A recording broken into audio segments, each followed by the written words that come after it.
What the fuck is there to review on Raw LA, by the way? Oh, nothing of substance happened tonight. By the way, who is that? I am the Derbinator. I am Jonn. Yes, I am Jonn Ritland. Fun fact, we might actually be doing a show at some point about our indie experiences. Indie wrestling experiences. I guess I should have specified that. Yep. It'll be more interesting. Corbin comes out, and we need to eliminate the heel authority figure thing. Stephanie comes out. Philanthropy is a new form of marketing. It's the way that brands are going to win. Mm. That will haunt her forever. Raw is a charity case at this point. It really is. I cannot even understand how they have any ratings at this point. I mean, even just the first 2 hours was by far some of the most boring 2 hours of Raw I've seen in a very long time. You remember the one that they did where they had that 2-hour gauntlet match? Yes. That was compelling. Yes. And they somehow managed to have a match half that size, or half that time, that wasn't very interesting. But anyway, Braun's out here, and he says, Stephanie dressed like a goddamn lampshade, by the way, or a lamprey eel. Braun, hey, we're gonna do this. You're gonna get these hands and all this and whatever, and they're gonna have a match at TLC. If Corbin wins, he becomes a permanent GM till WrestleMania when he gets beat and then ousted. And if Braun wins, then he gets a match with Brock at the Royal Rumble. Yep. That means Corbin's going to win. They pretty much guaranteed Corbin's going to win. It's going to be a TLC match. You know it's going to happen. But, yeah, I'm not really interested in that. But instead of a handicap match, we get a 6-man match, an elimination match, because Survivor Series didn't have enough of those. Mm. And it was Braun, Elias, and Balor versus Corbin, Lashley, and Drew, and woo, is Elias over. Oh, boy howdy, he actually managed to finish the song. Because now that he's a face, he's allowed to finish songs. Correct. They didn't have Balor. The crowd. Walk with Elias! Ooh, boy, that was loud. Elias, hugely over. Balor got eliminated first. Yeah. They hate Balor. I don't know why. He's short. I mean, he got beat by Drew. I mean, at least he got beat by a good wrestler. How long did it take Rey Mysterio to get the championship? Which championship? WWE's. Well, it took the World Championship about 3.5 years. Or almost 4 years. Close. Balor will never capture the WWE or Universal title again. No. At least he got eliminated by Drew, and then Elias got counted out. Yeah. And then they proceed. Braun beat up some people, but then got beat up because Drew brought in a DQ, or brought in a chair and caused a DQ, and they beat him down forever. This took about 40 years. Yeah. This Raw was deflating, and every moment of it was just like, why? Why must the suffering continue? It's funny that they had Lashley use a strap on a white guy. There's getting mad, and there's getting bored. And I was getting bored. That's not a good sign. And I was getting bored, and I usually have a lot more enthusiasm. And there are some terrific talents in here. Lashley ruined the chance for Elias to go and spike Leo. And Drew looked indefinitely strong. Oh yeah, he did. That I can approve of.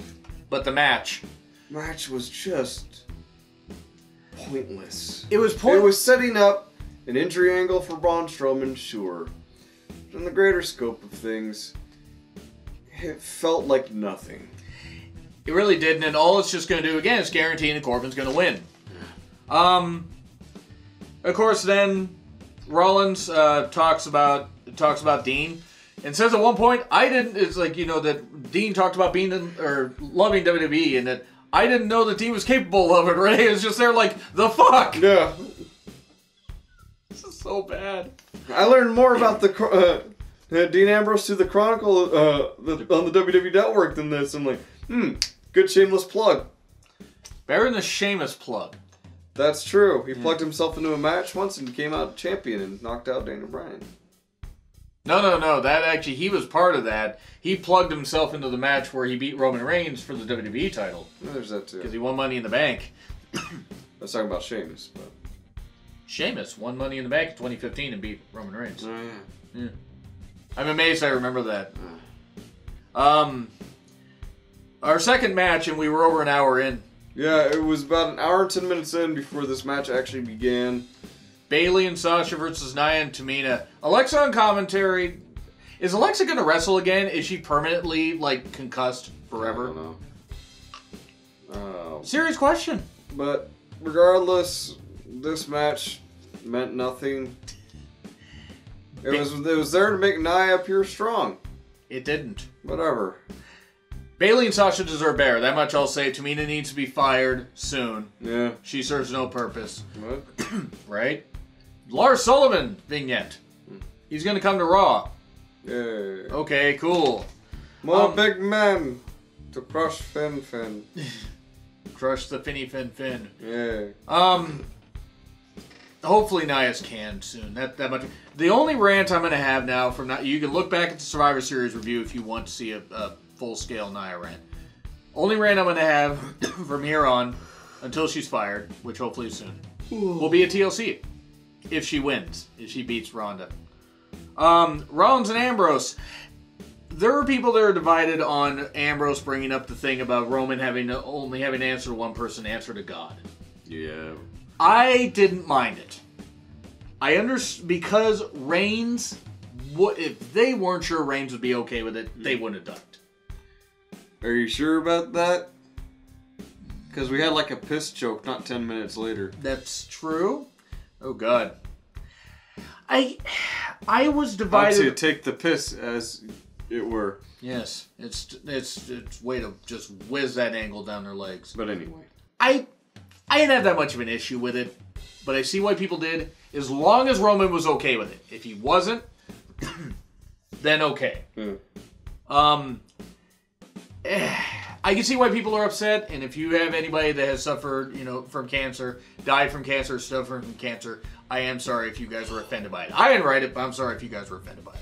And I totally understand why you guys are. Maverick, they did a lot of piss jokes, and he says, "You're in trouble," and piss, Vince was laughing at. You want an attitude era? Here's your attitude era. You get all of the bad that goes with it. That's what a lot of people don't remember about the Attitude Era. Check out some retro reviews that I've done of the Attitude Era. Nitro and Raw. Some of that shit was good. A lot of that shit was bad. Yeah. Mostly because it was... It's a lot like any nostalgia. When you reminisce about the 80s or the 90s, you think back to the music, you think about all the good stuff. But you forget all the bad stuff, like all the cocaine usage and, And the shoulder pads and the poofy hair, and that's before you get to the men. And those giant fucking pants with like the open legs that were like, what the fuck are these things? They were parachute pants. Oh, pretty much. If I jumped out of a plane, I could probably parachute with them. Yes. But yeah, anyway. That's Attitude Era for you. Yeah, that was something. And then Team Do a Good Lucha thing versus the Revival. Oh, and it just continues to hurt my soul. Why does Vince hate the Revival? Because they're short and they call themselves wrestlers. If the Revival I'm not saying they should want out of their contracts, but if they can take a better money offer, if their contracts are up soon, they should go to New Japan. They could control their merch, have New Japan and Ring of Honor dates. They could do better. Or at least comparable. Because I'm sorry, but they have been beaten to powder for the last 2 years. Injuries played a factor, but especially this year, it's been one of the worst years creatively I've seen for any team. That is legit. The Ascension, I get it. Because the Ascension weren't very good. Yeah. They maybe shouldn't have been buried like they were, but the Revival are a tremendous team. With remarkable talent. And, a team that Jim Cornette looks at and goes, oh my god, I love wrestling.